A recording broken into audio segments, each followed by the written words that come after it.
কুসুমের কর্মকাণ্ডের কারণে এবার লজ্জায় শঙ্করের মাথা কাটা গেল। হ্যাঁ বন্ধুরা, ভিডিওতে লাইক দেখতে থাকুন। যে মুহূর্তে কিনে মীনাক্ষী বলতে থাকে যে 1 মিনিট দিদি, শুধুমাত্র তোমার গালে যদি কালি লেপে দিই তাহলে তো ভুল হবে, কারণ আর যাই হোক না কেন আয়ুষ যেরকমভাবে দোষী ঠিক তেমনি তো সমান পরিমাণে কুসুমও দোষী। তাই কুসুমের জন্য তো ওর বাবাকেও জুতোর মালা পরানো উচিত, তাই না?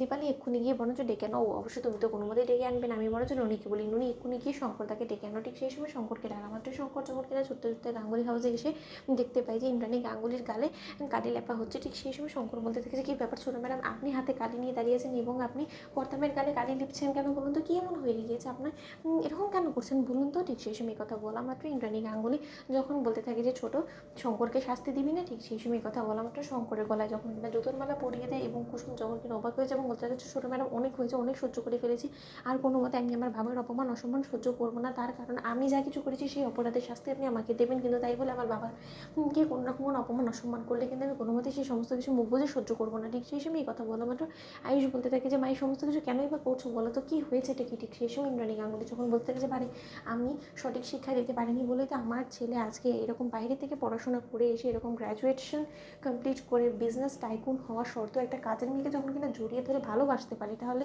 ঠিক সেইভাবে আমি তো আসলে অপরাধী, তাই না? কারণ আমি তো তোমাকে ভালো শিক্ষা দিতে পারিনি। ঠিক তেমনি তো শঙ্করও নিজের মেয়েকে নিজের লিমিটটা সীমাটা বোঝাতে পারেনি, বিধাই তো আজকে ওর মেয়ে তোমার দিকে হাত বাড়ানোর সাহস দেখিয়েছে। ওর মেয়ের এতটাই বার বেড়ে গিয়েছে যে ওর মেয়ে নিজেকে এবারে সদস্য ভাবতে শুরু করে দিয়েছে, এবারে বউ হওয়ার স্বপ্ন বুনতে শুরু করে দিয়েছে, নয়তো বা নিজেকে কী করে বা তোমার হাতে সঁপে দেয় বলো আয়ুষ?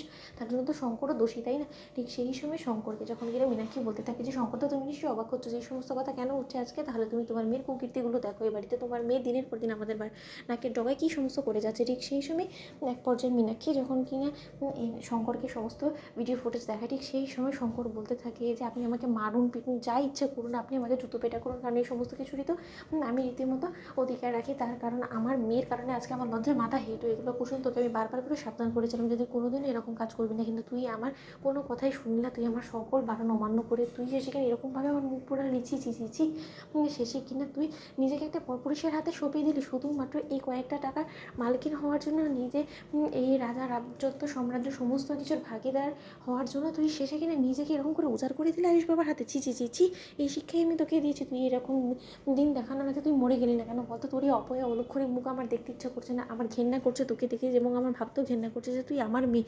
ঠিক সেই সময় আয়ুষ বলতে থাকে যে শঙ্কর কাকা তুমি ভুল ভাবছো, হ্যাঁ কুসুম এবং আমার মধ্যে একটা সম্পর্ক গভীরভাবে তৈরি হয়েছে, কিন্তু তাই বলে আমরা কোনো নোংরা কাজে জড়াইনি। তো বন্ধুরা লাইক কমেন্ট শেয়ার করে সাবস্ক্রাইব করতে ভুলো না।